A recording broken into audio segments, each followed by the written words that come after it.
저는 인생 황혼기에 곧 접어드는 40대 후반의 여자입니다. 예전부터 집안 어른들이 머리 검은 짐승은 거두는 게 아니라는 말을 항상 하셨는데 그 말이 저희 남편에게도 통하는 말인 줄은 몰랐네요.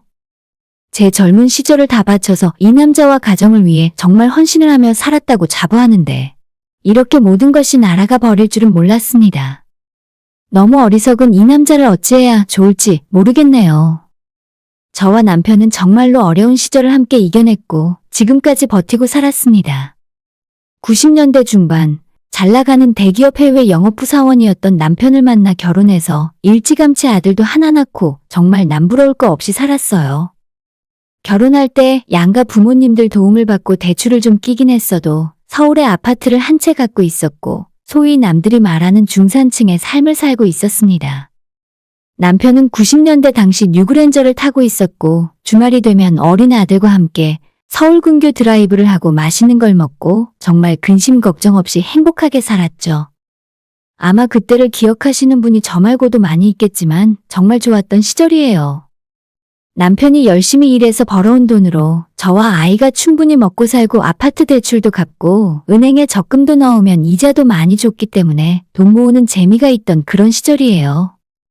그 시절에 사시던 분들이 그랬듯이 저희도 금방 부자가 될 수 있다는 꿈에 힘든 줄도 모르고 일하고 애 키우며 살았습니다.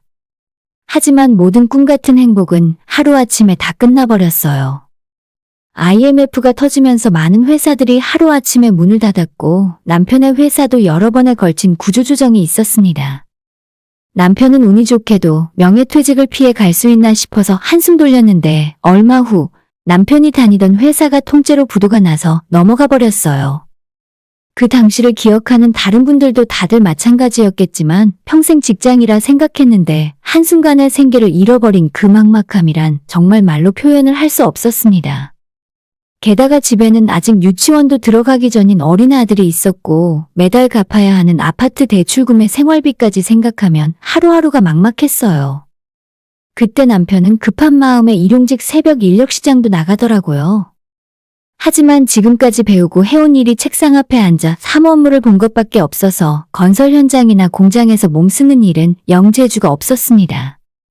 일용직을 열심히 나갔지만 제대로 돈 벌어서 집으로 가져다 준 적은 별로 없었습니다. 어려운 시기에 남녀 구별할 상황도 아니어서 제가 낮에 동네 식당 일이라도 구해서 나가서 일을 하면 남편이 저 대신에 집에서 아이를 보곤 했어요. 그렇게라도 해서 입에 풀칠은 할 수 있었는데 아파트 대출금은 도저히 감당이 안 되더라고요. 그 당시에 은행 이자가 지금과는 비교도 할 수 없을 정도로 어마어마하게 올랐거든요. 저희는 결국 아파트를 처분하고 친정집이 있는 경기도로 이사를 나오게 되었습니다. 어차피 더 이상 남편이 출근할 직장도 없는 상황이라 지방 어디로 내려가든 별로 상관은 없었지만 아무런 생활 기반도 없는 곳으로 내려갔다가는 더 힘들 것 같아서 제 친정이 있는 고향으로 내려갔어요. 아파트를 팔고 이사를 마치고 나니 돈이 조금 남더라고요. 이대로 가만히 있다가는 이 돈 다 까먹고 말겠다는 생각이 들어 저는 남편에게 뭔가 장사라도 해보자고 제안을 했습니다. 평생 직장만 다닌 남편과 집안일만 해오다가 식당 보조 조금 해봤던 제가 할 줄 아는 게 뭐가 있겠어요? 돈 적게 들이고 기술 없이 할 수 있는 일을 찾다가 망해가는 동네 책방을 인수해서 운영해보기도 했습니다. 세상 물정 모르는 저희가 헐값에 샀다고 좋아했던 도서대여점은 그 가격에 나온 이유가 다 있었죠. 이미 거의 끝나가는 사업이었고 그래서 장사 시작하고 3년도 채 되지 않아서 있던 수천 권의 만화책과 소설책을 폐지 가격으로 넘기고 가게 자리는 권리금이고 뭐고 한 푼도 못 건지고 망해서 나왔어요. 정말이지 비싸게 수업료를 치렀습니다. 그 충격으로 남편과 저는 반년 가까이 집에서만 있었던 것 같네요. 하지만 그대로 굶어 죽을 수는 없는 노릇이라서 뭘 해야 하나 고민을 하던 중에 친정부모님의 지원을 받아 두 번째 장사를 시작하게 되었습니다. 우리 부모님 수십 년 단골 냉면집이 있었고 거기 사장님들도 너무 나이가 많아서 가게 문을 닫을 생각이셨어요. 장사가 꽤 잘 됐는데 자식들은 식당일 하기 싫다고 해서 물려받을 사람도 없었거든요. 그 사정을 전해 듣고 친정부모님이 우리 사위랑 딸한테 기술을 전수해달라고 부탁을 하시고 권리금이랑 기술 전수 비용으로 5천만 원까지 지불을 대신 해주셨죠. 첫 번째 장사가 실패했을 때 저희 부부가 가진 돈도 다 써버려서 이번에도 실패하면 정말 뒤가 없다는 생각이었습니다. 그때는 정말 저도 남편도 죽기 살기로 덤볐던 것 같아요. 쉬는 날도 없고 가게 문 닫는 날이 우리 부부 죽는 날이구나 생각하고 정말 아침 일찍 출근해서 기술을 배우고 저녁 늦게까지 장사를 했습니다. 그 당시에 밤 12시 넘어서까지 문을 열어놓는 냉면집은 저희밖에 없었을 거예요. 사람이 죽기 살기로 하니까 안 되는 건 없더라고요. 원래는 물냉면, 비빔냉면, 찐만두만 파는 가게였는데 저희가 메뉴도 더 연구해서 회냉면에 안주로 먹을 수 있는 수육까지 개발했고 쉬는 날 없이 하루 종일 장사를 하니까 생각보다 매출이 정말 많이 늘어났습니다. 우리 부부가 장사해서 2년 만에 가게 얻을 때 친정에서 지원해 주셨던 5천만 원도 다 갚았고 일하느라 바쁜 저 대신 아이를 봐주는 친정엄마한테 넉넉하게 용돈도 드릴 수 있었어요. 남편이랑 단둘이 일을 하다가 홀에서 일하는 아주머니도 한 분 고용하고 사업이 조금씩 커지기 시작했어요. 원래 하던 사장님 노부부께서는 거의 점심 장사 위주로 하셨고 취객 상대하기 싫다며 술도 안 팔았거든요. 그런데 그때 저희 부부는 돈이 된다면 뭐든지 다 하던 시기라서 밤늦도록 문을 열어두고 술을 팔며 장사했어요. 가게 근처 멀리 떨어지지 않은 곳에 번화가 술집들이 있었는데 2차로 냉면에 간단하게 안주 시켜서 한 잔 더 할 수 있는 술꾼들의 명소가 되었죠. 얼마나 장사가 잘 되던지 점심시간 저녁시간에는 항상 가게 밖으로 줄이 이어졌고 너무 바빠서 일하는 직원도 계속 한 명씩 늘려나갔습니다. 남들은 어떻게 생각할지는 모르겠지만 정말 그 당시에 저희 부부는 말 그대로 돈방석에 앉은 것 같은 기분이었어요. 매일 밤늦게 파김치가 된 몸으로 집에 들어가서 힘든 줄도 모르고 그날 매상을 세어보고 잠드는 일이 일상이었죠. 하도 장사가 잘 되어 그 다음 해에 길 건너에 냉면집 2호점을 내고 몇 년 만에 매장은 5곳까지 늘리며 승승장구를 하게 됐습니다. 서울에서 이사를 나오며 연락이 끊어졌던 친구들도 그때 제 소식을 듣고 일부러 저희 동네까지 찾아와서 냉면을 먹고 가기도 했어요. 저희 가게 앞에 늘어선 줄을 보며 이 동네 돈은 저보고 다 버는 것 같다고 말을 할 정도였어요. 그렇게 저희 부부가 피땀 흘려 장사하면서 번 돈으로 작은 건물도 한 채 사고 저희가 살고 있는 집 말고 새로 아파트도 한 채 더 사고 나름대로 먹고 살만해졌어요. 그간 고생했던 남편에게 외제차도 한 대 뽑아주고 직원도 많이 늘어서 남편만이라도 일주일에 이틀은 쉴 수 있게 되었더니 이 사람은 친구 만나 골프 치고 낚시하러 다니느라 바쁘더라고요. 가게 안 나오는 건 조금 싫었지만 그래도 지금까지 내가 하자는 대로 불만 없이 따라와준 남편이 고마워서 마음껏 놀러 다니라고 했습니다. 어차피 저 혼자서도 가게 2곳은 관리할 수 있었고 나머지 한 곳은 군대 다녀온 아들이 일을 배우기 시작해서 든든했으니까요. 다만 남편이 밖으로 나돌기 시작하면서 남편에게 신경을 써주지 못했습니다. 그래도 저와 함께 평생 일만 하면서 살았던 남편이었기에 놀러 다니더라도 밖에서 별일이야 있겠나 싶은 마음이 컸어요. 낚시나 골프를 다녀도 항상 제게 친구들과 있는 사진을 찍어서 저한테 보내주었고 저도 그런 남편을 그냥 믿고 놔뒀어요. 저는 저대로 가게 일하느라고 바빴고 사실 남편이 밖에서 뭘 하고 다니던지 크게 신경 쓰지 않았습니다. 지금 생각해보면 제가 돈 버느라 바빠서 남편에게 전혀 신경을 써주지 못한 것이 우리 부부의 파국의 원인이 된 것 같기도 하네요. 아무튼 남편은 친구들과 자주 모임을 갖고 놀기 시작하면서 입고 다니는 옷차림도 변하는 등 외모에 부쩍 신경을 쓰고 조금씩 변하기 시작했습니다. 밤낚시를 다닌다며 외박도 자주 하고 동창회니 뭐니 각종 모임도 자주 나가더라고요. 그때라도 적당히 하라고 남편을 말렸어야 했는데 남자가 돈이 생기고 밖으로 돌다 보니 결국엔 사고가 터지는 건 시간 문제였어요. 어느 날 제가 가게 마감을 하고 늦은 시간에 집으로 들어왔습니다. 아들은 이미 독립해서 따로 살고 있었기 때문에 남편과 저 둘만 살고 있었는데 그 당시에 바다 낚시를 다닌다며 외박을 밥 먹듯이 해서 집에 붙어 있는 게 오히려 신기할 지경이었어요. 아무튼 퇴근을 하고 집에 들어가니 웬일로 남편이 집에 있었습니다. 당신이 무슨 일이야? 오늘은 낚시 안 갔어? 내일은 해가 서쪽에서 뜨겠네. 별다른 일 없으면 내일은 가게 나와서 일 좀 해. 주방에 사람이 없어서 큰일이야. 라고 말했는데 대답이 없더라고요. 말대꾸도 없이 거실 소파에 앉아서 TV만 멍하니 보고 있길래 무슨 일이라도 있나 싶어 걱정이 되기 시작했어요. 한참을 묵묵부답이어서 남편이 나한테 무슨 화가 났나 생각을 했지만 도저히 짐작하는 것도 없었습니다. 일단 밖에서 들어왔으니 세수를 하고 안방에서 옷 갈아입고 나왔더니 며칠 만에 얼굴을 본 남편이 제게 건넨 첫 마디가 우리 이혼하자. 단두 마디였습니다. 저는 그 이야기를 들었을 때 처음엔 장난하는 줄 알았어요. 다 늙어서 무슨 이혼이야. 내가 맨날 일하라고 잔소리해서 그래? 경훈이 장가 가고 나면 해줄게. 몇 년만 더 기다려. 라고 농담을 했는데 남편의 표정을 보니 전혀 농담이 아니었어요. 나 장난하는 거 아니야. 경훈 엄마, 나랑 이혼해주라.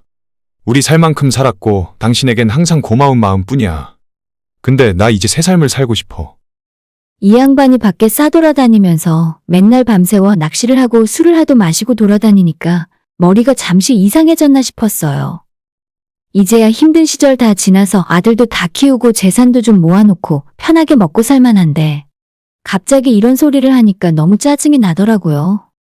남편을 붙잡고 뭐 때문에 이제 와서 나랑 이혼하려고 하느냐 물어봐도 그냥 집에 있으면 속이 답답하다는 소리나 하고 있고 미치고 팔짝 뛸 지경이었어요. 그래서 남편에게 당신 지금처럼 맨날 나가서 놀고 밖에서 낚시하면서 외박하고 다녀도 괜찮아. 근데 우리 경훈이 장가 갈 때 아빠가 있어야 하고 나도 남편이 필요해. 당신이 밖에서 뭐 하고 다니는지 묻지 않을 테니까 그냥 조용히 이대로 살자. 라고 거의 부탁하듯이 말을 했어요. 지금 생각하면 여자로서 자존심이고 뭐고 다 버리고 한 이야기였습니다. 저는 살면서 남편이 아무리 제 속을 썩히고 화나게 해도 한 번도 이혼하겠다는 생각을 해본 적이 없어요. IMF 때 회사에서 잘려서 백수가 되었을 때도 그렇고 처음 책방을 하다가 망해서 전 재산을 날렸을 때도 이혼 생각은 추워도 해본 적 없습니다. 잘났어도 내 남편이고 못났어도 내 남편이잖아요. 힘들고 어려울 때 삶의 밑바닥부터 함께 버티고 살아온 남편을 어떻게 버리고 혼자 살겠습니까? 그런데 저는 그렇게 생각해왔는데 남편은 아니었나 봐요. 제가 계속 이혼은 안 된다고 딱 잘라서 거절하자 남편은 결국 제게 숨겨둔 진실을 꺼냈습니다. 사실 나 지켜주고 싶은 사람이 생겼어. 당신과 경훈이한테는 정말 미안한 마음뿐이야. 내가 정말 나쁜 놈이라는 것도 잘 알아. 하지만 나 이미 마음 정했어. 날 이해해 달라고는 안 할게.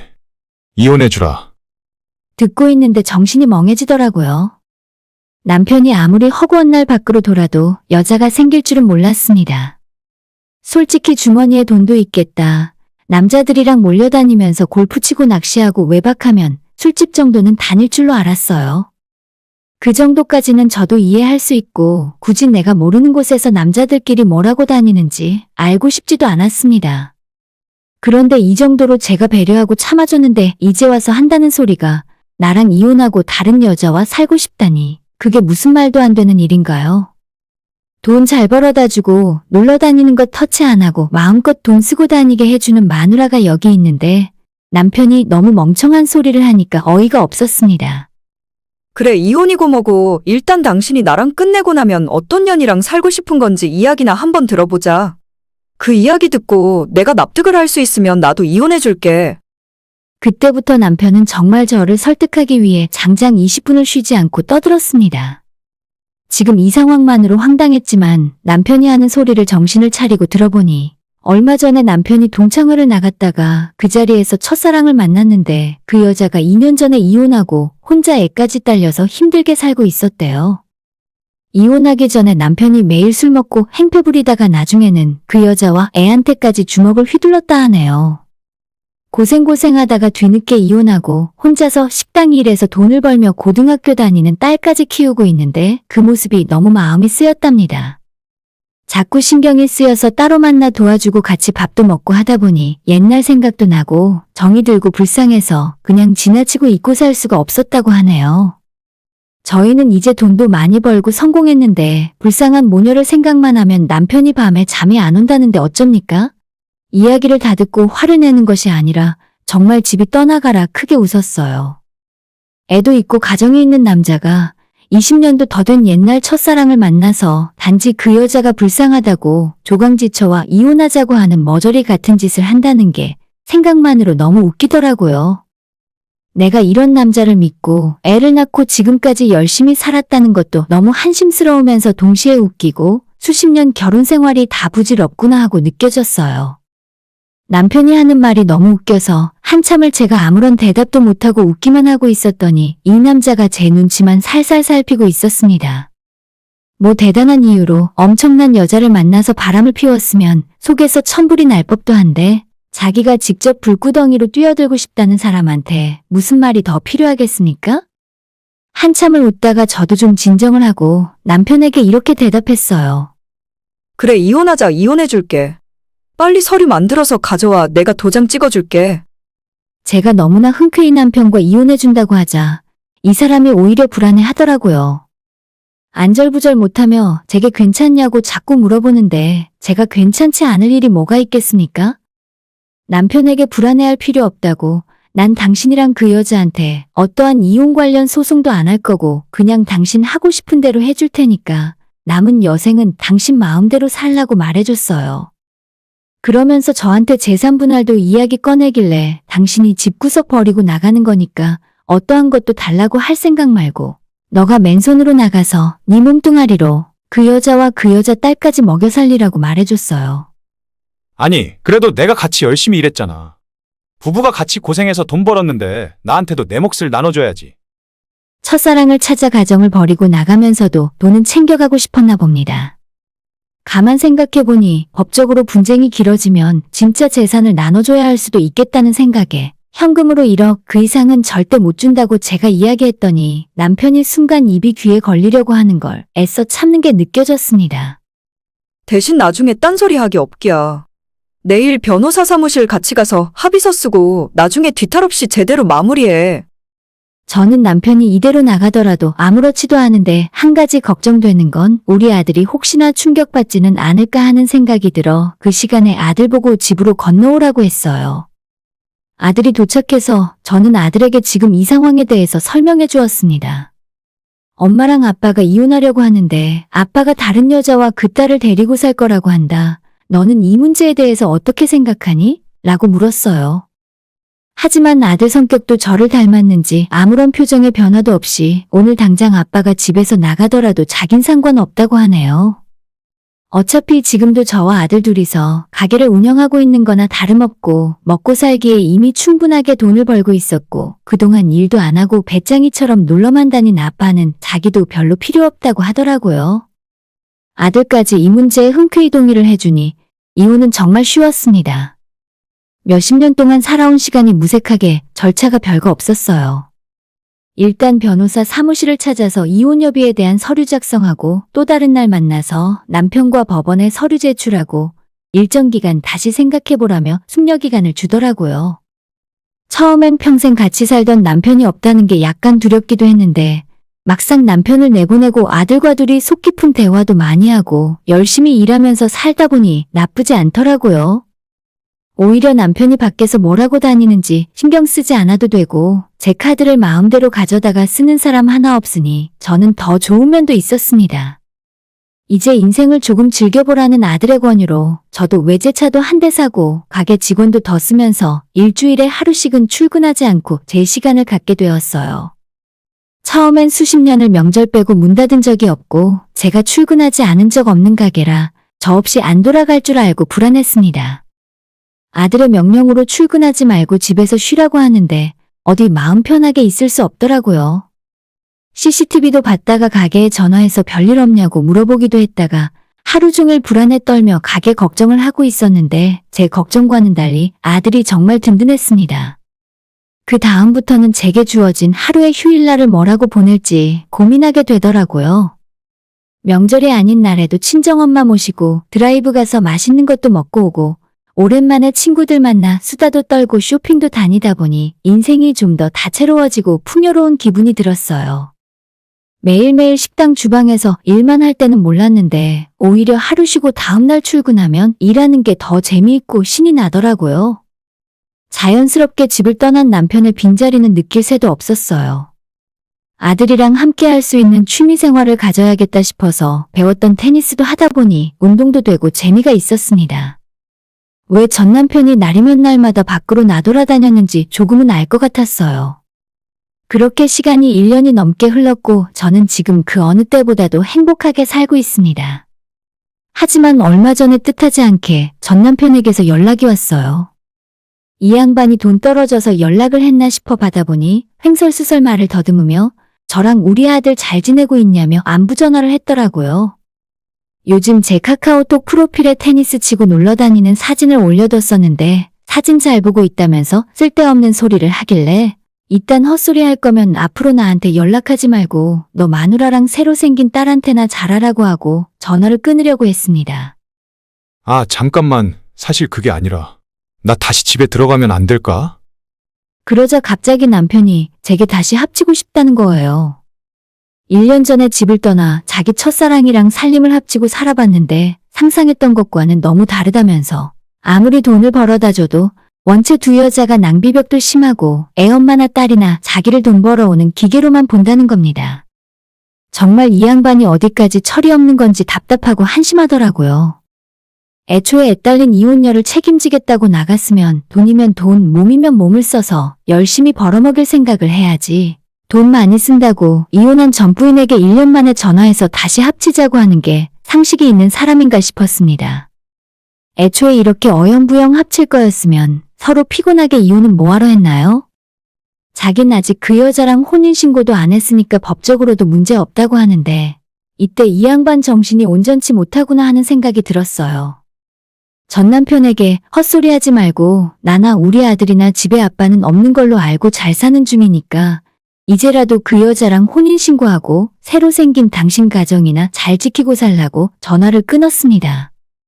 애초에 평생같이 고생하며 돈 벌어다 준 마누라 버리고 다른 여자 먹여 살리겠다고 나갈 때부터 어느 정도 예상했던 일이긴 하지만 이렇게 빨리 연락이 올 줄 몰랐네요. 전화 끊고 나서 요즘도 일주일에 2~3번씩 다시 돌아오고 싶다며 연락이 오긴 하는데 짜증나서 차단할까 싶다가 그 인간 하는 이야기가 제 입장에서는 재미가 있고 속이 후련한 기분이 들어서 전 남편의 헛소리를 자주 들어주고 있어요. 매번 전화해서 어느 날에는 자기가 정말 잘못 생각했다며 용서해달라고 하고 또 어떤 날은 지금 같이 사는 그 여자 욕을 하며 징징대는 게 정말 우습고 고소하기만 합니다. 이 사실을 아들한테 이야기했더니 아빠는 대체 왜 그러냐고 불같이 화를 내더니 자기가 다신 연락 못하게 한다는데 제가 그냥 두라고 했네요. 아직까진 한참 재미있는데 당분간은 그 인간 고생하는 모습을 보며 더 즐겨야지요. 제가 장사를 하면서도 여러 사람을 만나지만 서비스를 주거나 친절하게 대해주면 고마워하고 자기도 더 잘하려고 하는 사람이 있는 반면에 반대로 뻔뻔하게 그걸 당연하게 생각하고 더 큰 걸 요구하는 사람이 있더라고요.